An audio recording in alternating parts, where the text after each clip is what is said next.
Teman-teman, ini namanya mate. Minuman kekasan di wilayah Amerika Latin, khususnya di Argentina, Paraguay, Chili, Uruguay, Brasil juga. Yang ini namanya mate. Yang di dalam ini namanya yerba. Ini tempat untuk menyedotnya, namanya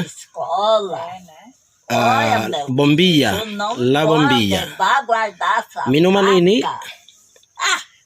dicampurkan dengan air sehingga menggunakan air panas. Caranya seperti ini. Teman ini akan melayani kami. Teman ini akan melayani kami, lalu kami akan meminumnya. E não quer ficar com ele, eu não quero, porque ele anda brigando. Begitu cara meminumnya. Disedot. Carpim das irmãs.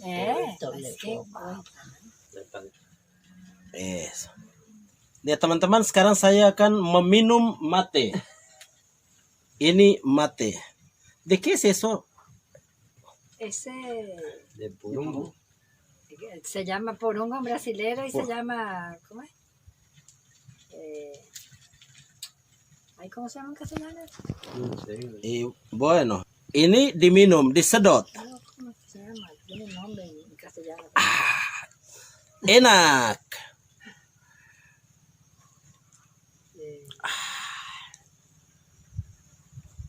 Ay, no me puedo acordar cómo se llama. Me quemó.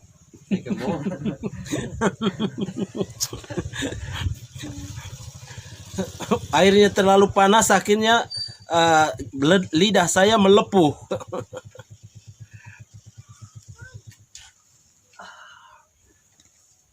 Teman-teman sekalian, di sini saya perkenalkan beberapa jenis mate. Di tempat ini dimasukkan serbuk yerba. Dan mate ini terbuat dari kayu, dan tapi sebenarnya bisa juga terbuat dari bahan-bahan yang lain.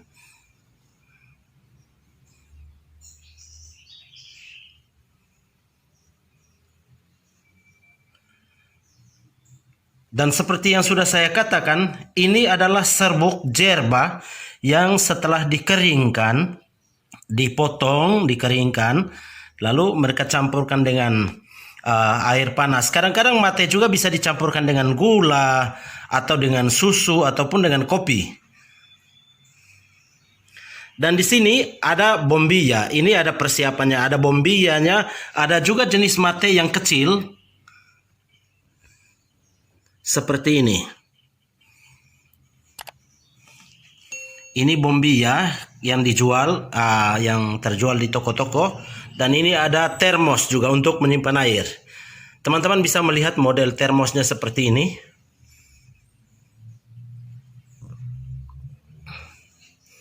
Dan ini adalah paketan yerba yang setelah diproduksi, maka hasilnya akan seperti ini. Ada paketan yang besar dan ada juga paketan yang kecil.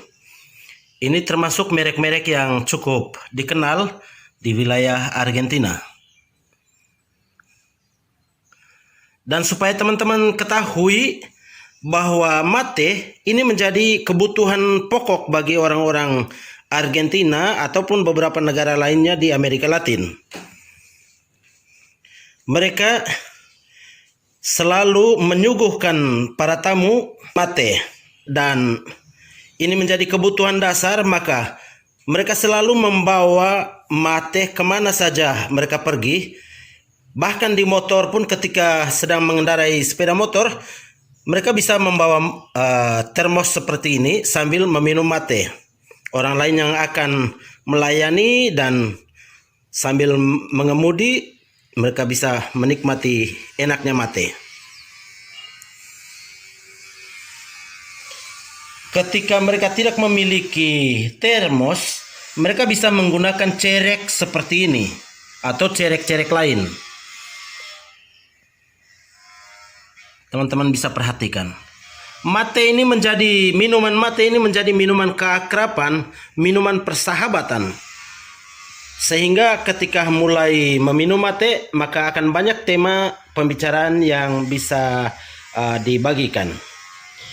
Ketika teman-teman menanyakan rasanya seperti apa sih mate ini, minuman mate ini, maka saya bisa katakan ada yang rasanya agak pahit-pahit, atau kalau ketika kamu meminum teh rasanya hampir seperti itu, tapi teh yang disiapkan tanpa gula. Dan juga ada juga mate yang rasanya manis ketika kita campurkan dengan gula.